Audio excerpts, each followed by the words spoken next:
복된 하나님의 말씀입니다.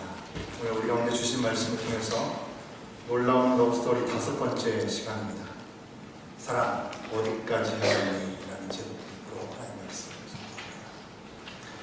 전합니다. 여러분 2008년도에 대한민국의 한 항공사에서 미국 어디까지 가봤니? 라는 캐치프레이로 광고를 총 650개 주의 TV CF와 온라인 CF에 소개해서 그 다음이죠. 2009년도에 마치 미국 관광의 해로 이야기할 정도로 농담 삼아 얘기할 정도로 미국 관광이 완전히 붐을 이루었던 때가 있었습니다.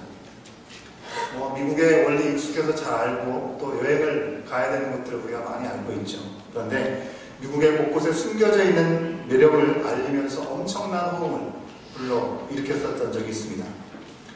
당시 광고의 내용을 제가 다 기억하지 못하지만 미국 어디까지 가봤니? 라는 말은 분명히 지금도 제가 기억하고 있습니다. 오늘 말씀을 어떻게 전할까 고민하다가 이 말을 좀 패러디해서 하면 좀 기억이 남지 않을까라는 생각이 들어서 사랑 어디까지 해봤니? 라는 제목을 정했습니다. 다소 좀 반말같이 느껴지시지만 양해를 부탁드리고요.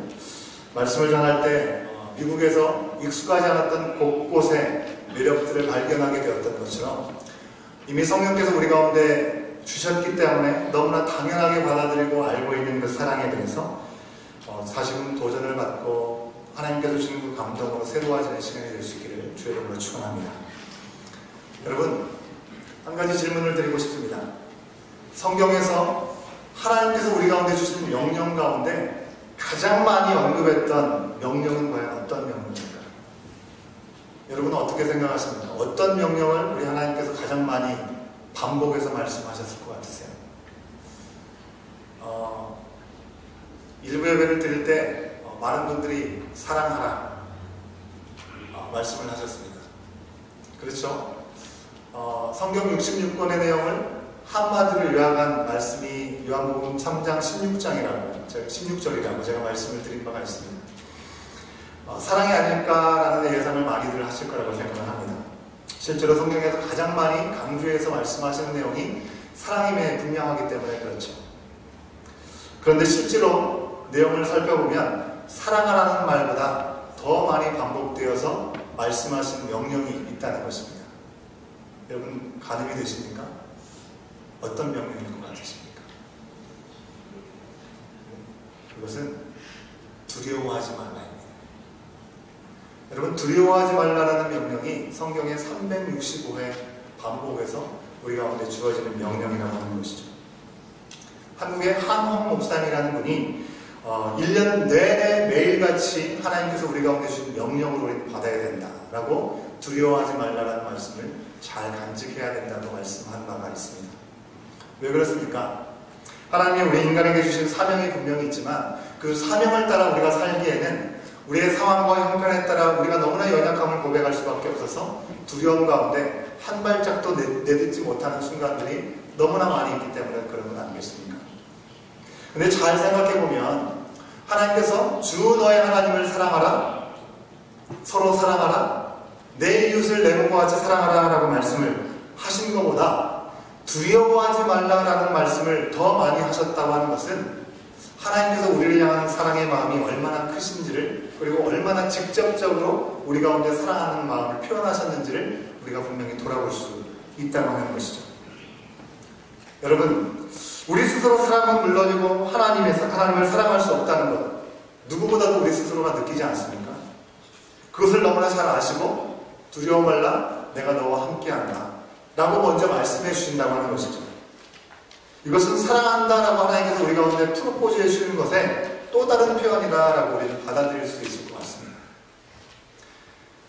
우스갯소리로 우리 이 자리에도 우리 경상도 출신의 우리 어르신들 많이 계시죠.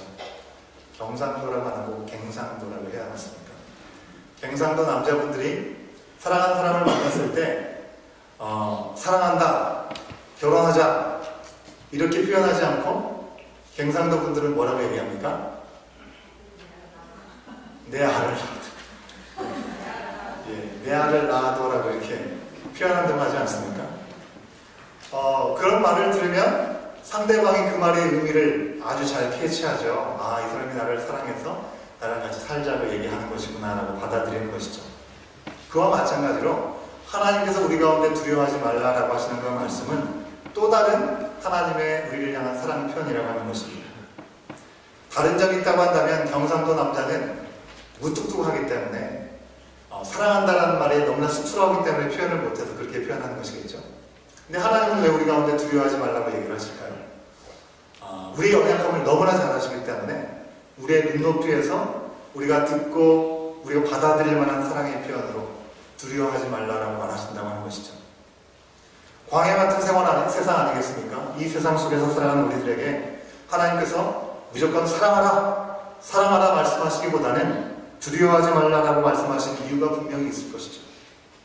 그저 교훈적인 말씀으로 우리 가운데 교육하고 우리를 변화시키려고 하시기보다는 먼저 우리의 연약함을 아시면서도 우리를 치유하시는 마음이 강하시기 때문에 그렇다고 하는 것입니다. 여러분, 성경 말씀에 치유하신다라는 표현들이 등장하는데 여러분, 이 치유하다는 말이 무슨 뜻인가요? 영어로 하면 sympathize라고 하는 말이죠. 동정하다, 동감하다라는 그런 의미를 가지고 있는 말입니다. 죄 없으신 예수님께서 이 땅에 오셔서 모든 일, 우리의 인간의 연약함을 그대로 다 경험하시고 두려워할 수밖에 없는 우리의 삶 속에서 우리가 얼마나 두려워하는 존재인지도 당신이 직접 다 경험하셨다는 것이죠. 시험 받으시면서 우리의 가운데 있는 모든 연약함들을 직접 경험하셨기 때문에 우리 가운데 공감하는 마음, 동감하는 마음을 친히 겪으시고 그 가운데 우리 가운데 두려워하지 말라는 것이 진정한 사랑의 고백임을 아셨기에 이와 같은 말씀을 해주신 것으로 우리가 생각할 수 있는 것이죠. 두려워하고 실수하고 넘어지고 흔들릴 수밖에 없는 우리지만 우리와 함께 하시는 그 사랑을 보여주시면서 두려워하지 말라라고 명령을 해주시는 것입니다. 이것은 사랑하라는 명령, 그것이 중요하지 않아서가 아니라 그 사랑의 실천이 우리 자신의 힘으로 도저히 감당할 수 없는 것을 아시기 때문에 이와 같은 말씀을 해주신 것이고, 또 하나님의 사랑을 경험할 수 있는 두려워 말라는 그 명령을 먼저 주신 것이죠.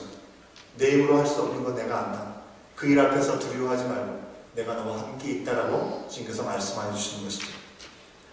여러분, 실제로 성경 말씀의 핵심 메시지는 하나님의 세상을 이처럼 사랑하사입니다. 얼만큼요? 독생자 그리스도를 우리 가운데 보내주시기까지 사랑하신다라고 말씀하셨습니다. 맞습니다. 그러니 하나님께서 우리 가운데 가장 강조해서 얘기하고 싶은 것은 사랑하라고 하는 것일 것입니다.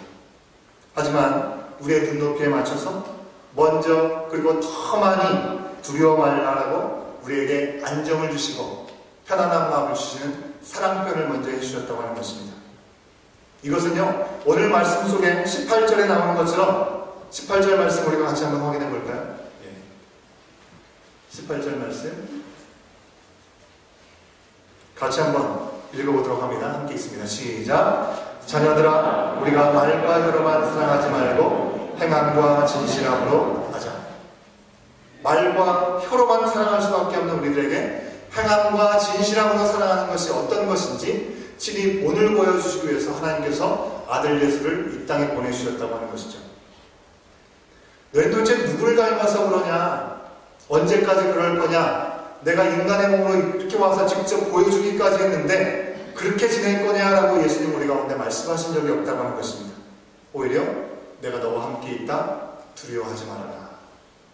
우리 주님의 음성이라고 하는 것이죠. 여러분, 저는 목사로 부르심을 받고 또 하나님의 말씀을 개헌하고 있지만 저 또한 사랑하라는 말, 이 말씀 가운데 참 두렵고 떨림으로 늘 서게 됩니다. 사랑 때문에 가슴이 뜨거워지기도 하고 마음에 정말 불타올라서 정말 하나님의 일들을 감당해야지 결단을 하게 될 때가 분명히 있습니다. 하지만 막상 가장 가까운 이들조차도 온전히 사랑하지 못하는 순간들을 제 스스로 돌아보게 될 때 참으로 이 말씀 앞에 두렵고 떨리는 마음을 지울 수가 없습니다. 여러분, 가족이 누구입니까? 가족은 나랑 가장 가까이 있는 사람이 가족 아니겠습니까? 근데 우리는 가족이 가장 가까이 있고 나를 가장 잘 이해한다고 생각하기 때문에 가장 쉽게 대하는 것이 우리들의 모습이 아닌가라는 생각을 해보게 됩니다. 하나님께서 은혜 주셔서 배필을 돕는 배필을 만나게 하시고 부모로부터 독립해서 이 아내를 만나서 지낸 지가 20년이 되었습니다. 하나님께서 가슴 벅찬 기쁨의 시간을 주셨고 또 그의 자녀들을 주셔서 또 선물로 주셔서 하나님께 주신 은혜를 더하는 시간들이 분명히 있었습니다. 이 어린아이들이 자랄 동안에 이 어린아이들의 귀한 모습들을 잊지 않으려고 열심히 사진에 담았던, 열심히 사진을 찍었던 순간들도 있었습니다. 사실 그런 순간들만 생각해도 정말 감사하고 또 사랑만 해도 부족할 것 같은 그런 시간들인데, 살다 보면 깊게 사랑하지 못하고 오히려 아내나 자녀들에게 있는 모습 그대로 하나님을 사랑하시고 또 힘을 내라고 얘기를 하면서 어떤 것도 괜찮다라고 얘기를 할 수 있어야 되는데, 그렇지 못하고 그저 왜 그러냐, 또다시 왜 이런 일들을 반복하느냐라고 이야기하면서 판단하고 정죄하려고 했던 그런 마음들이 솔직히 제 가운데도 참 많이 있었던 것 같습니다. 사실 제 눈 안에 있는 들보를 보지 못하고 가족들에 있는 티를 더 크게 봤기 때문에 그런 일들이 일어나는 것이죠. 아버지 다움을 세우기보다는 아버지 행세를 하려고 했기 때문에 아마 그런 일들이 일어나게 되는 것 같습니다. 이쯤 되니 강단에서 하나님의 말씀을 선포하면서 사랑하라라고 얘기를 해도 가족 안에서도 이 부분을 온전히 지키지 못하는데 교회 안에서는 얼마나 더 하겠습니까? 기도할 때마다 사랑 가운데 너무나 큰 도전을 받고 고백을 할 수밖에 없음을 고백하게 됩니다. 자격이 없지만 하나님이 주시는 분명한 말씀이기 때문에 저 또한 그 말씀 앞에 겸손히 듣는 자로 여러분과 함께 이 말씀 앞에 도전을 받고 또 하나님의 음성을 듣기를 원하는 것이죠. 여러분, 오늘 말씀에서 요한은요, 형제 간의 사랑에 대해서 분명히 우리 가운데 이야기하고 있습니다. 여러분, 여기서 말하는 형제는 과연 누구를 얘기할까요? 이 땅에 인류로 허락하신 내가 누군지 알지 못하는 저 너머에 있는 그 누군가, 그 사람을 얘기하고 있는 것이 아니라고 하는 것입니다.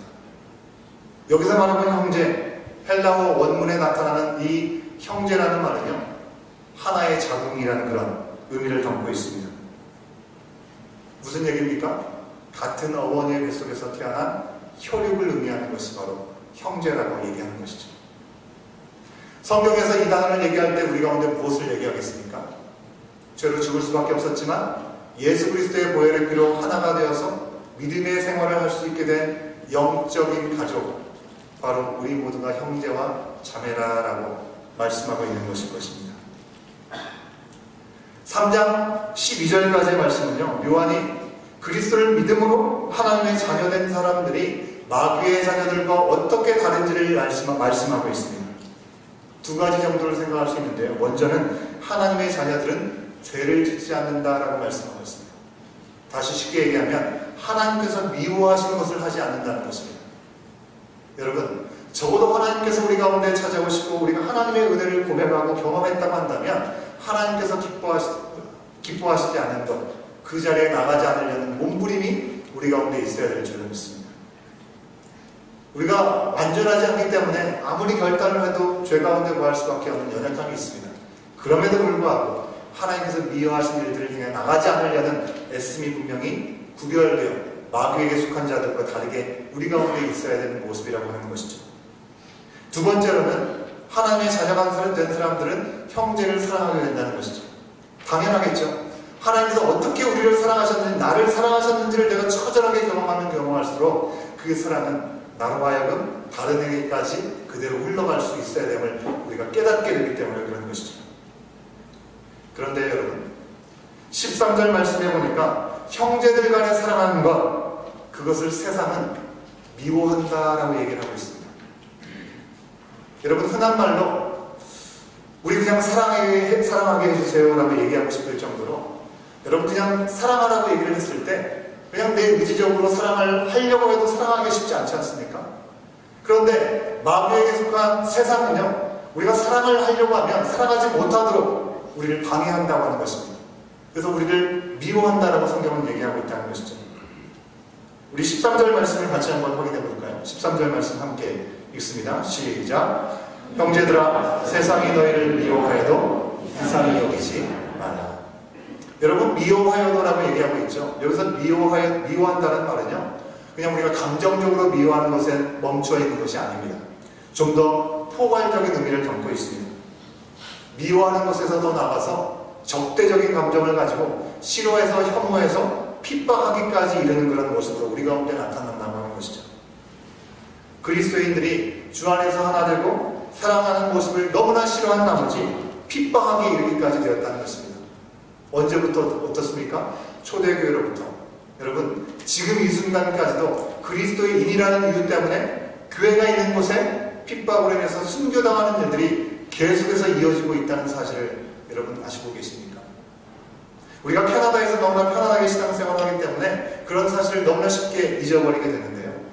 지금 이 순간에도 예수님을 믿는 것 때문에 목숨을 담보해야 되는 일들이 진행되고 있다고 하는 것입니다. 도대체 세상이 왜 이런 것입니까? 세상이 왜 이렇게 믿는 자들 향해서 공격을 하는 것일까요? 먼저는요, 자기 자신들과 다른 모습이 너무나 불편하기 때문에 그렇습니다.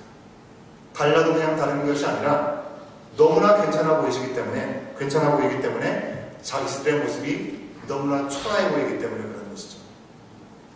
그들은 죄로 얼룩져서 참으로 어두운 가운데 있는데 정결한 삶을 사는 그리스도인들이 불편할 수밖에 없습니다.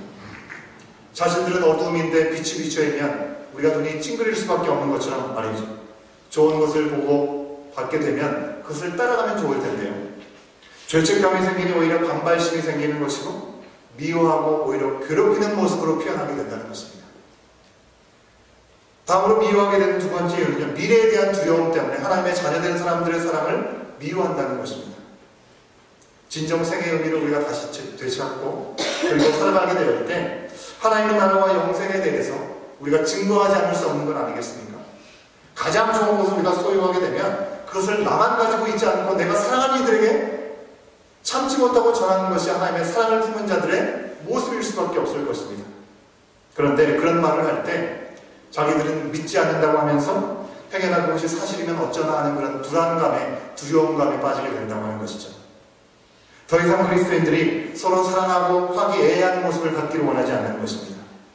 잘되고 그들의 말대로 되면 자신들은 멸망하고 심판의 대상이 될 것을 분명히 고백할 수밖에 없기 때문에 두려워서 어떻게든지 그렇게 복음을 증거하는 것, 그 사실이 아닌 것처럼 그것을 저지하고 싶은 것이 마귀의 세력이 하는 일이라고 하는 것이죠. 물론 이 모든 것들이 참된 그리스도인으로 살아갈 때 가능한 일이겠죠. 이런 말도 안 되는 상황에서 요한은 초대교회 성도들에게 그리고 오늘 이 말씀을 전하고 있는 우리들에게 권면하고 있습니다. 13절에서 얘기했죠. 함께 확인한 것처럼 세상이 너희를 미워해도 이상히 여기지 말라라고 말씀하고 있습니다. 여러분, 여기서 이상히 여기지 말라라고 했죠. 이상히 여긴다고 하는 것은요, 예수님께서 이 땅에 오셔서 많은 사람들 앞에서 기적과 표적을 행하셨을 때 사람들이 이상히 여겼다라는 표현과 같은 말입니다. 우리의 상식적으로 도무지 이해가 되지 않는 일, 그게 바로 이상한 일이라고 하는 것이죠. 사실 세상이요, 우리가 서로 사랑한다고 미워하는 것, 도대체 우리가 서로 사랑하는 것을 미워하는 것일까요? 상식적으로 이해가 되지 않습니다. 그런데 그리스도를 믿고 하나님께서 믿으신 형상으로 돌아가서 자녀의 삶을 살다 보면 세상에 부딪힌 일들이 이와 같이 말하지 않아도 우리가 직접적으로 경험할 때가 얼마나 많이 있습니까? 그렇지 않습니까? 사실 저보다는 여러분들께서 더 많이 부딪힐지도 모르겠습니다. 세상 속에서 많은 사람들과 사회생활을 하고 또 학업 가운데 믿지 않는 사람들과 많이 접촉해야 되는 상황들을 경험하게 될 때 많이 경험하게 되는 부분이라고 하는 것이죠. 얼마나 일터에서 자주 믿음에 대해서 이야기하지 못하고 그것 때문에 갈등이 이루어지는 일들, 기독교인이기 때문에 공격을 받는 일들이 얼마나 많냐고 하는 것입니다.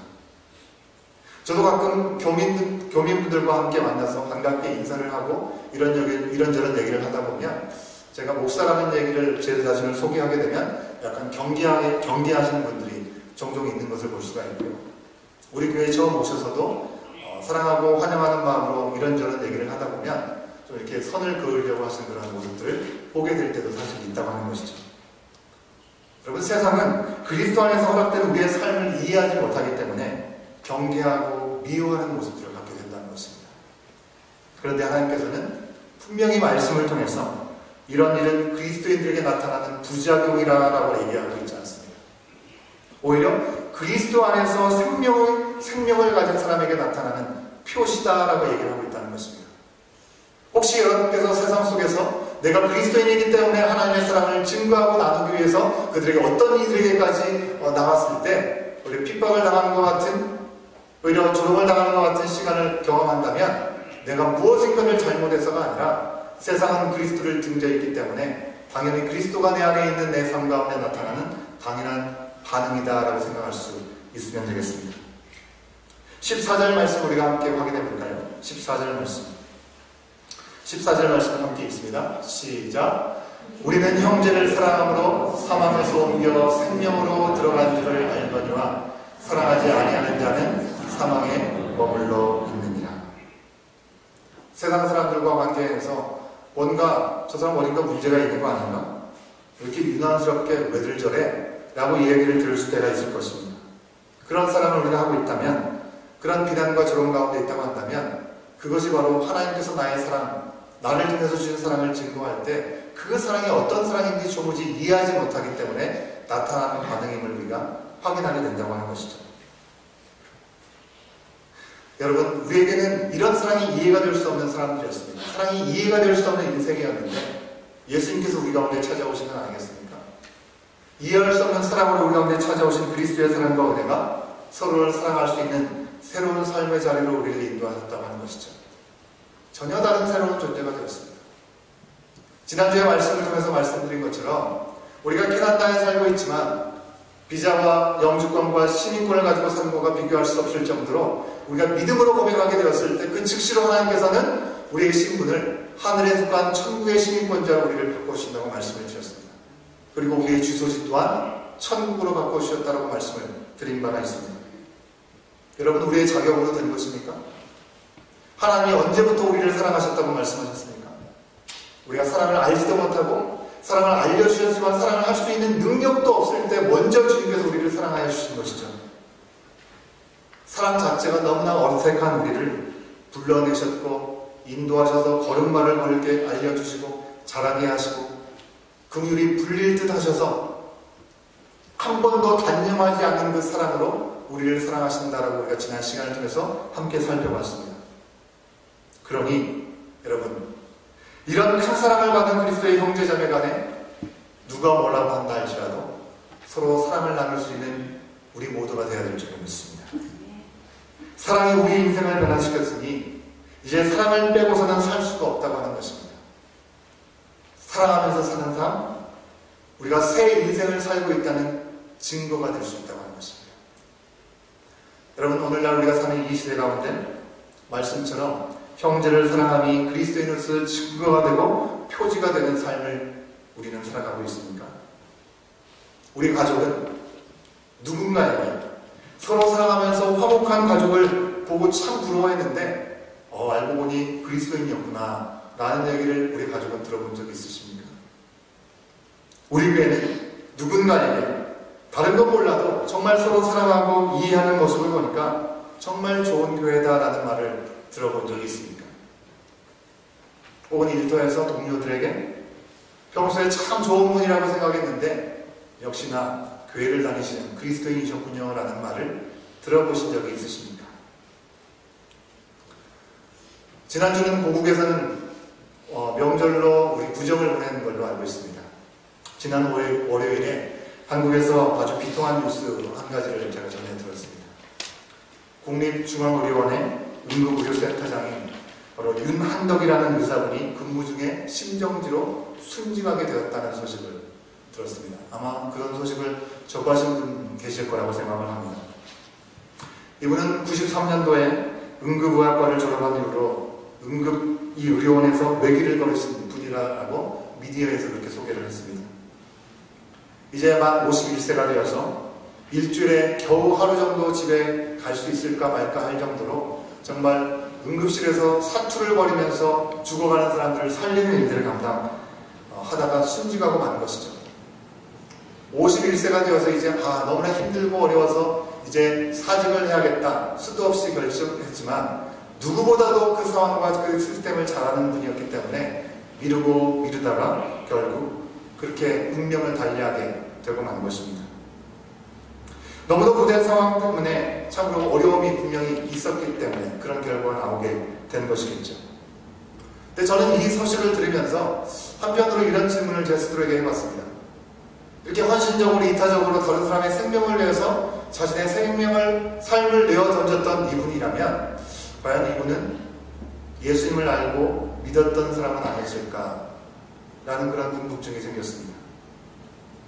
제가 언론만을 통해서 접한 내용으로는 정확히는 모르겠지만 아쉽게도 그리스도인이 아닌 것처럼 저는 느껴졌습니다. 그런데 그분의 열정과 그분의 사랑을 보면 마치 그리스도의 십자가를 아는 사람과 같은 느낌을 지울 수가 없다고 하는 것입니다. 자기에게 맡겨진 사람들을 위해서 마치 자기와 자기 가족과 같은 마음을 가지고 희생을 했던 것을 보면 정말 그리스도인이 아닐까라는 생각을 지울 수가 없는 것이죠. 여러분, 우리에게는 이러한 그리스도인다운 표지와 그리고 증거가 있습니까? 우리는 어디까지 사랑해봤는지 우리 스스로에게 한번 질문해 봤으면 좋겠습니다. 과연 나는 어디까지 사랑을 해봤을까요?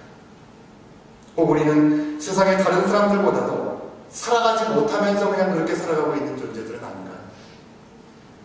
제가 이번 뉴스를 접하면서 참 안타까운 마음에 비통한 마음이 들기도 했지만 나가서 예수 그리스도를 믿는 사람으로서 알지 못하는 사람도 주신 양심 가운데 이처럼 자신의 삶을 내어 던지면서 살아가고 있는데 목숨을 버릴 정도로 살아가고 있는데 과연 나는 어떤가 좀 두렵고 떨리는 마음으로 제 자신을 돌아보는 시간을 가졌습니다. 그리스도 안에서 형제와 자매를 향해서 이러한 사랑과 헌신이 과연 나에게도 있는가 돌아보는 시간을 가졌습니다. 참으로 두려운 마음, 떨리는 마음을 지울 수 없습니다. 여러분, 혹시 우리들은 생명으로 옮기셨기에 사랑하고 천국을 이루어야 될 이 교회 안에서도 그리스도의 사랑 없이 그저 내 유익만을 생각하면서 마치 마음의 지옥을 경험하면서 살아가고 있는 때는 없는지 돌아볼 수 있어야 되겠습니다. 그리스도의 사랑으로 대할 내 형제와 자매 가운데 그냥 얼굴 안 보고 지내면 되지 서로 관심을 가지지 않는 게 낫겠다 접어버리고 살면서 생각하면서 살게 되는 우리의 모습은 없습니까? 내 마음과 머릿속에 지워버린 사람이 없냐고 하는 것입니다. 그런데 너무나 두렵고도 오늘 15절 말씀은 우리 가운데 도전의 말씀을 주고 계십니다. 15절 말씀 함께 확인합니다. 함께 읽습니다. 시작. 그 형제를 미워하는 자마다 살인하는 자니 살인하는 자마다 영생이 그 속에 거하지 아니하는 것을 너희가 아느니라. 형제를 미워하는 것이 살인하는 것이며 영생과 상관없이 사는 것이다 라고 말씀은 우리 가운데 이야기해 주고 있습니다. 여러분, 예수님은 누구보다도 우리 자신을 너무나 잘 아시죠. 그래서 예수님은 원래 사랑이 어렵다, 너희가 나만큼 사랑할 수 없다, 그 정도로 족하다라고 말씀하시지 않았다는 것입니다. 우리의 새 인생에선 목숨을 걸고 사랑해야 된다라고 말씀하고 있다는 것입니다. 이런 영원한 생명을 우리가 얻기를 원하죠. 이 영원한 생명은요, 우리를 위해서 목숨을 버리시기까지 예수님의 사랑을 알고 예수님을 내 인생의 주인으로 믿는 사람에게 주어지는 선물이 영원한 생명이라고 하는 것입니다. 이 영원한 생명이라는 선물, 자격에 의해서 주어진 것이 아니지만 그 선물을 가진 자로 우리가 살아갈 때 사랑하면서 살아가는 것이 마땅하다라고 사도 요한은 아주 단호하게 오늘 말씀을 통해서 우리 가운데 권면하고 있다고 하는 것입니다. 여러분, 사랑은요, 마치 놀이공원이나 어떤 큰 쇼핑몰 같은 곳에서 사랑합니다 고객님, 너무나 쉽게 들려지는 그런 말처럼 우리의 입술 속에서도 쉽게 던져지고 사랑 없어지는 그런 멘트가 되어서는 안 된다고 하는 것이죠. 여러분, 놀이공원에서 사랑한다라고 그렇게 얘기한다고 해서 우리가 무서운 청룡열차를 타는데 사랑한다고 했으니까 나 좀 내려줘, 중간에 내려달라고 하면 내려줍니까? 내려주지 않습니다. 몰에서 사랑한다라고 고객님이라고 얘기한다고 해서 공짜로 물건들을 더 줘줍니까? 그러지 않습니다. 그런데 왜 사랑합니다라고 얘기합니까? 여기까지 방문해 주셔서 감사하다라는 표현을 그렇게 하는 것이죠. 여러분, 우리 입속에 담고 있는 그 사랑의 고백이 그저 순간만 그 가운데 머물다가 사랑 없어지는 고백이 되어서는 안 된다고 하는 것이죠. 예수님께서 정말 우리를 사랑하셔서 하늘 보좌에서 큰 소리로 땅에 있는 우리를 향해서 사랑한다라고만 얘기하셨다면 우리가 이 말씀 앞에 어떻게 도전을 받을 수 있겠습니까? 예수님은 하늘 보좌 위에서 우리 가운데 사랑하는 인간의 몸으로 오셔서 우리의 삶 가운데 동참하시고 직접 어떻게 사랑할 수 있는지를 보여주셨다고 하는 것이죠. 그렇게 하시지 않았다면 우리는 오늘 이 자리에 있을 수 없는 것이죠. 참 안타깝고 찔리는 마음으로 제가 윤한덕 의사선생님의 기사를 보는 중에 마음 뜨겁게 정말 도전을 받게 되는 기사 하나를 동시에 하나 보게 되었습니다. 그것을 마지막으로 나누면서 말씀을 마무리하려고 하는데요. 이 윤한덕 의사가 순직을 당하고 빈소가 마련되어 있었습니다. 그곳에 찾은 조문객 중에 장예진이라고 하는 학생이 있었습니다. 이 장예진이라고 하는 이 학생은요, 지난 2014년도에 있었던 세월호 참사의 생존자였습니다. 이 예진 학생은 원래 꿈이 유치원 교사가 되는 거였다고 합니다. 그런데 2014년에 이 세월호부터 생존을 허락받고 그 일에 목숨을 걸고 함께 도왔던 이들의 감사한 마음을 지울 수가 없어서 그는 그의 꿈을 바꿨습니다. 응급구조사가 되고 그 일을 통해서 다른 사람에게 내가 받은 사랑을 전하는 것이 자신의 사명이라고 그렇게 고백하는 인터뷰를 볼 수 있었습니다. 그래서 응급구조과를 진학하고 이제 졸업을 하게 된 것이죠. 너무도 큰 어려움을 겪었지만 자신이 도움받았던 것을 기억하면서 이제 그 마음이 다른 이들에게까지 흘러갈 수 있어야 된다는 것을 젊은 학생은 우리 가운데 도전으로 던져주고 있는 것입니다. 여러분, 우리가 언제든지 완전할 수 없습니다. 미안할 수밖에 없을 것입니다. 그래도 우리의 마음의 중심 가운데 받은 사랑이 있다고 한다면, 받은 은혜가 헤아릴 수 없다고 한다면, 나와 잘 맞고 나를 사랑하는 사람들에게만 향하는 것이 아니라 다른 형제와 자매들도 사랑할 수 있는 예수의 사람들로 세워질 수 있기를 우리 주님은 원하십니다. 우리 하나님이 원하시고 오늘도 이 시간 우리 가운데 명령하고 계시는 것입니다. 그렇다면 바로 지금 이 순간 우리 각자에게 주시는 사람은 누구이고 우리가 다가가야 할 그 사람은 누구이겠습니까? 기도하시겠습니다. 오늘 하나님께서 우리가